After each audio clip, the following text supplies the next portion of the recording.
Hello there, and welcome to Echoes of the Imperium. I'm truly glad you've arrived. Maybe it's been a long day, or maybe you're the kind of soul who prefers to drift into sleep with thoughts of distant stars and ancient cosmic secrets instead of counting sheep. Either way, tonight's journey belongs to you. You don't need to do anything now, just rest. Let your mind grow quiet, your breath steady, and your body feel lighter, as if even the pull of gravity has begun to fade away. The first thing I remember is the silence. Thick, suffocating, and unnatural, like the quiet that follows a funeral in space, the kind of silence that presses against your chest and fills your lungs with unease. One moment, I was hunting a nest of vampires in the underbelly of New York, the tunnels beneath the city alive with dripping water and the faint echo of my own heartbeat. And the next, a sky of sickly green stretched endlessly above me, streaked with clouds that glimmered with a strange, ethereal light, like the bones of ancient, forgotten gods floating in a void that smelled of iron and ozone. I could not see stars, only the silhouettes of immense ships suspended impossibly over a dead planet that seemed to swallow light itself.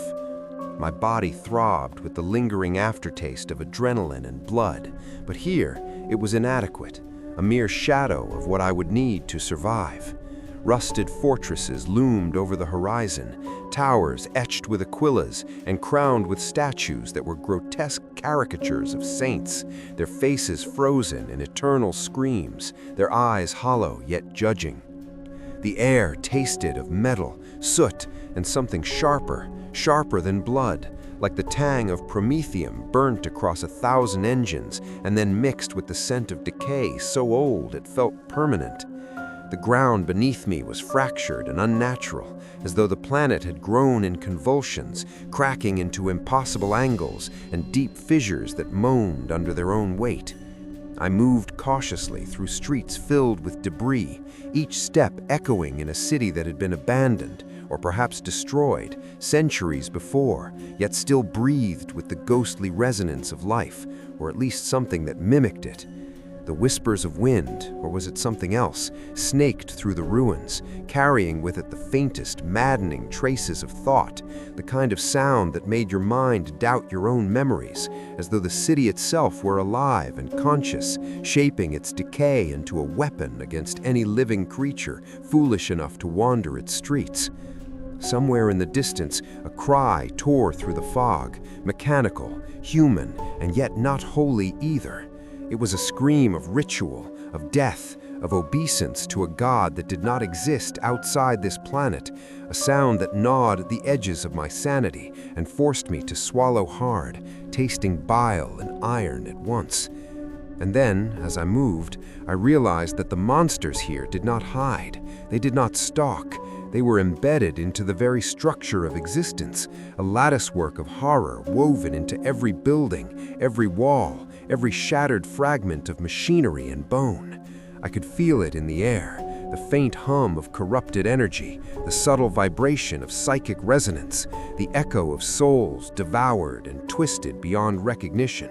My instincts, usually my greatest weapon, buzzed in overdrive, detecting predation everywhere. Yet here, the preys and predators had merged into one unending cycle of suffering. I stumbled across a square filled with broken statues, their surfaces etched with the faces of men and angels alike, their mouths frozen open in silent screams. I thought of the vampires I had hunted back home and realized how petty they seemed in comparison. Here, a city could be a monster, a planet could be a predator, and all of it could feel you, weigh your intent, and decide with calm calculation whether you would live long enough to draw breath again. I breathed through the stench of rust and decay, tasting the air, feeling the weight of centuries pressing down on me. My ears picked out a rhythm in the ruins, footsteps, not mine, heavy and mechanical, echoing against walls scarred with the marks of unimaginable war. I froze, heart hammering, eyes darting across shadows that could have been any number of things. A squad of Imperial guardsmen long since turned into mindless husks, a demon twisting its form through reality, or worse, some sentient machine whose mind was beyond comprehension, judging my every move. And then I sensed it, something watching me from above, not a single pair of eyes, but a network, a consciousness distributed across stone and metal, calculating, waiting, patient. My fists clenched at the thought of silver, steel, bullets, but here, those weapons felt like toys. I understood immediately that survival required more than my old skills. It demanded understanding, strategy, a kind of psychological warfare I had never faced, and the cold realization that I might not even belong in this universe. I pressed forward, each step deliberate, moving through streets filled with pools of acidic blood that hissed when touched by rain, remnants of some past horror I could not identify but felt in my bones. I heard whispers that I could not locate, soft, insidious, like the rustling of pages in a book I could not read, echoing with promises and threats I could not ignore. And then I saw movement, angular, fluid, wrong in the angles of its joints, but deliberate, almost human in its predatory poise. I tensed, my instincts screaming at me to attack, but something deeper, colder, warned me to wait. A voice, mechanical and spectral, penetrated my mind, not through sound, but through perception itself. You are not of this world. You do not belong. I swallowed, feeling the weight of those words as a blade against my spine. I realized then that in this galaxy, monsters were not hidden. They were everywhere, and everything was part of the predator. Cities, armies, the dead, the living, even the ground itself could turn on you if it desired. I was alone, armed with instincts suited for a world smaller, crueler in scale, but simpler in method. Here, cruelty was systematic, omnipresent, eternal.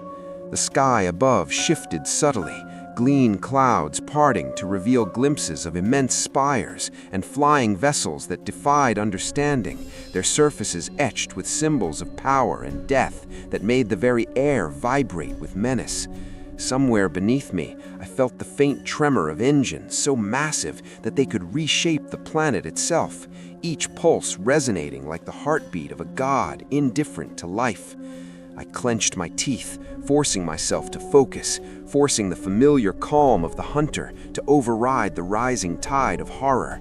Step by step, breath by breath, I moved deeper into the cathedral, the shadows shifting and pulsing around me, whispering truths I could barely comprehend, but truths I had no choice but to face. And as I continued, the faint, mechanical, spectral whisper reached me again, a voice that chilled my marrow and yet compelled me forward. You are not of this world. You do not belong, and yet you will either adapt or you will be consumed. The deeper I ventured, the more the world seemed to resist comprehension, folding in on itself in impossible geometries, corridors that led back to themselves, rooms that stretched far beyond their visible walls, as though space itself had been warped by some unseen architect with infinite patience. My instincts, so finely tuned to hunt predators in the shadows of cities, faltered here. For the predators were everywhere and nowhere, woven into the very fabric of existence. The air hummed with the faint, omnipresent vibration of the warp, a resonance that gnawed at the edges of sanity and filled my mind with fleeting images of horrors I could not yet name. Skulls that blinked with malevolent light, machines with faces that smiled while grinding flesh, and silhouettes of men who had long ago surrendered their humanity to the service of entities far older than any god I had ever imagined. Each step I took felt like trespassing on sacred ground, though what was sacred here was impossible to define. I passed through a chamber lined with statues, their forms grotesque amalgamations of man and beast, the features of the emperor fused with the jaws of predators, wings of angels replaced by mechanical appendages, eyes glowing faintly with psychic fire. I could feel their gaze, heavy and deliberate, following me even as I moved cautiously, every footfall a declaration of defiance, of intrusion into a world that had already claimed countless others. Somewhere in the shadows, a low, grinding sound began, rhythmic, deliberate, like the beating of a heart that did not belong to any living creature. My pulse quickened, muscles tensing, hands itching for weapons that now seemed laughably inadequate. I realized in that moment that here, survival depended not on force, but on understanding, on anticipating horrors that did not follow predictable patterns, that existed simultaneously in the physical and the psychic, the material and the abstract. I rounded a corner into a hall where the floor was slick with a black, viscous liquid that shimmered faintly in the pale green light, and I could hear whispers carried through it, rising in pitch, forming phrases just beyond comprehension, taunting, tempting, demanding recognition of truths too vast for the mind to hold. I could feel my own thoughts being mirrored, distorted, infiltrated, as though the very concept of self was being examined, weighed, and found wanting.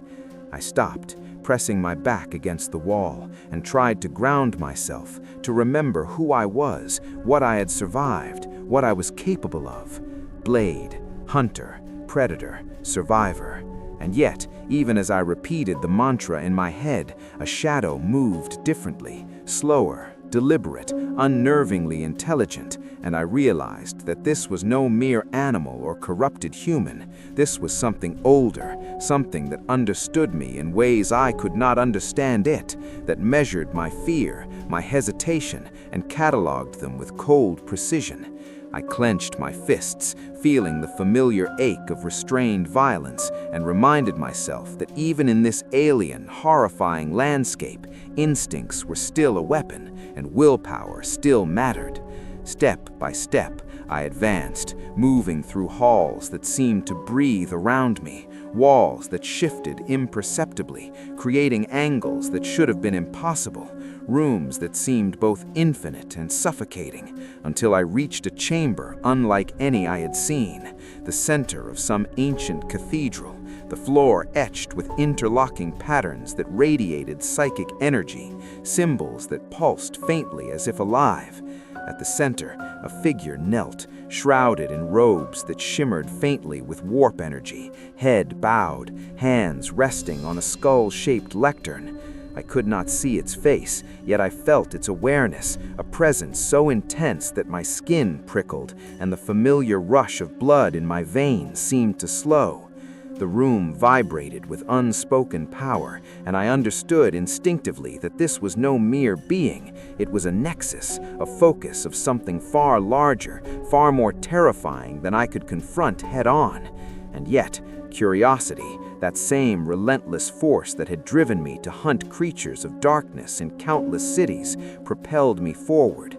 I moved cautiously, noting the subtle signs of wards, protective glyphs, and traps that could unmake flesh and mind alike. The figure did not rise, did not react in any way I could perceive, yet the awareness of eyes, no, intent, was undeniable.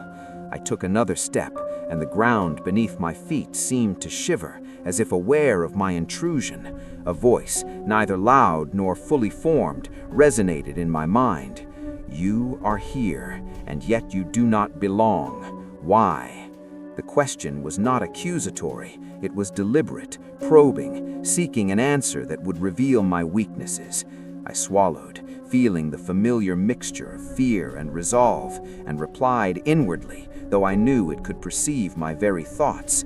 "Because I hunt what should not exist. I survive what should not be faced." Silence followed, heavy and suffocating, and then a faint ripple passed through the chamber, a distortion in the air that made the hairs on my neck stand on end. I realized with a cold clarity that my words had been registered, measured, analyzed, and weighed against truths I could begin to comprehend. The figure rose slowly, movements fluid yet unnatural, and though I could still not see its face, I felt the intention behind each motion, observation, calculation, and judgment. It was a predator, yes, but one of a kind I had never encountered, not merely physical, not merely psychic, but existential in scale. I tightened my jaw, feeling my muscles coil, hands ready, even as I knew that any attack would be futile, that survival required cunning, strategy, and perhaps deception. And then, from somewhere unseen, a sound, a low, grinding sound combined with faint, distorted laughter, filled the chamber. I could feel it reverberating through the floor, the walls, and my very bones, and I understood that the world I had entered operated on layers of threat, predation, and corruption far beyond any urban nightmare I had ever faced. Somewhere deep within, a part of me recoiled, remembering the simplicity of hunting vampires: locate, track, strike, survive. Here, the rules were not simple, they were fractal, layered, and deliberately incomprehensible, as though the universe itself had become a hunting ground for forces beyond morality. And yet, despite the overwhelming horror, a spark of defiance ignited within me. I was Blade. I had faced predators, monsters, and darkness before. This was different, larger, older, more insidious, but the principle remained. Understand the enemy, exploit weakness, survive. I exhaled slowly, grounding myself, focusing on what I could control, the path before me, the sounds, the shifts in shadow, the faint psychic traces that marked intelligence, the rhythm of the warp around me. Step by deliberate step, I advanced, and as the shadows thickened, the whispers grew louder, and the sense of being measured, evaluated, dissected, intensified. The cathedral seemed to pulse with life, or perhaps with sentience, and I realized that every corridor, every alcove, every rune-laden wall was a component of a system, a predator of such scale that even the most vicious vampire I had hunted seemed trivial. And yet, I moved forward, heart hammering, senses screaming, mind sharpening, embracing the uncomfortable truth that to survive here, I would need more than instinct. I would need intellect, resilience, and the courage to confront horrors that did not merely kill, but consume comprehension itself. Somewhere beyond the spires and the shadows, I could sense the continuation of this twisted, infinite hunting ground. Somewhere beyond the immediate fear, a goal awaited, a challenge I could not yet define, but I knew this: I would not stop. The hunt had evolved, and I would evolve with it, or I would die trying, as all who entered this galaxy eventually did. And so, in the dim green light, surrounded by the pulse of warp energy, the whispers of the damned, and the unrelenting gaze of unseen predators, I pressed onward, a lone figure in a cathedral of infinite terror, my resolve hardening with each step. I was Blade, hunter of the impossible, and I would learn, adapt, and survive, even in a galaxy where monsters are gods and death is merely the beginning of awareness. The deeper I pressed into the cathedral, the more reality seemed to dissolve, folding in on itself like pages of a book scorched and rewritten by unseen hands. Light no longer obeyed physics. It leaked from cracks in the walls, casting sickly green shadows that twisted and stretched across floors slick with viscous ichor. Each step I took echoed endlessly, though the echoes themselves seemed to move independently, brushing past my ears from directions that made no sense. My senses, honed for decades to track vampires by the faintest heartbeat or the subtlest shift in posture, screamed for purchase, for familiarity, yet here there was none. Even the whispers of the dead, their agony palpable in every corner, seemed to operate on a level beyond comprehension. More than echoes, they were tests, probes of will, instruments to dissect. The deeper I ventured into this cathedral, the more my perception of space and time unraveled, each corridor folding into the next with a logic I could neither comprehend nor trust. The air itself seemed heavier here, thick with the residue of centuries of psychic torment, mingled with the acrid stench of burnt oil, rotting flesh, and the faint, almost metallic sweetness of blood. I realized quickly that every sound, every shadow, every flicker of movement could be a trap, a test, a predator assessing my resolve and weakness. My senses, trained to detect the slightest heartbeat in a dark alley back home, now struggled against the overwhelming cacophony of this world. Whispers from souls long dead, the hum of warp energies, distant cries of entities that defied identification, all layered atop one another in a symphony of madness. I moved slowly, deliberately, my hand resting on the imaginary hilt of a blade I no longer carried, my mind running through scenarios I hoped I would never face. Somewhere ahead, a faint light glimmered, casting elongated shadows that danced across walls etched with symbols of impossible geometry. These glyphs were alive in their own way, radiating a subtle psychic resonance that made my teeth ache and my stomach turn. I pressed onward, heart hammering, aware that hesitation here could be fatal, that even movement could draw the attention of predators invisible to the eye, but fully cognizant of my presence. And then I saw them, humanoid forms hunched over, moving in unnatural, jerking motions, their faces obscured by fused masks, limbs bent at angles that made the eye recoil. Yet each step was deliberate, purposeful, a predator in its own right. My instinct screamed to strike, to eliminate the threat before it could act, but another voice, deeper, older, whispered caution. Here, violence alone was not enough. I had learned quickly that predators in this universe operated on layers, physical, psychic, spiritual, and the slightest miscalculation could be fatal. I kept moving, skirting the edges of their vision, forcing my mind to focus on patterns, rhythms, and signs that might indicate intelligence, weakness, or intent. A low hum grew louder, vibrating through the floor, the walls, even my bones, and I understood instantly that it was a psychic signal, a beacon to whatever controlled these figures. My teeth clenched as I felt the pressure of awareness pressing on me, probing, measuring, calculating my capacity for survival. Step by step, I navigated the hall, over debris, over the remains of the corrupted, past statues whose hands seemed to reach for me, though they were solid stone. The cathedral seemed alive, pulsing with intent, and I realized that every structural element, every corridor, every shadow was designed as part of a hunting mechanism. Somewhere above, a tower of warp-fused steel stretched impossibly high, its spires twisting as though writhing in agony, and the psychic resonance of the structure was so strong that it felt like it was searing thoughts into my skull, testing my sanity with each step. I reminded myself of what I was: blade, hunter, predator, survivor. And yet here, the principle was insufficient. Survival required adaptation, cunning, and the acceptance that comprehension might always lag behind threat. I advanced into a chamber that smelled of burning flesh and ozone, where massive machines, partially organic, partially metal, whirred with purpose, their tendrils probing, their skull-like visages observing, cataloging, assessing.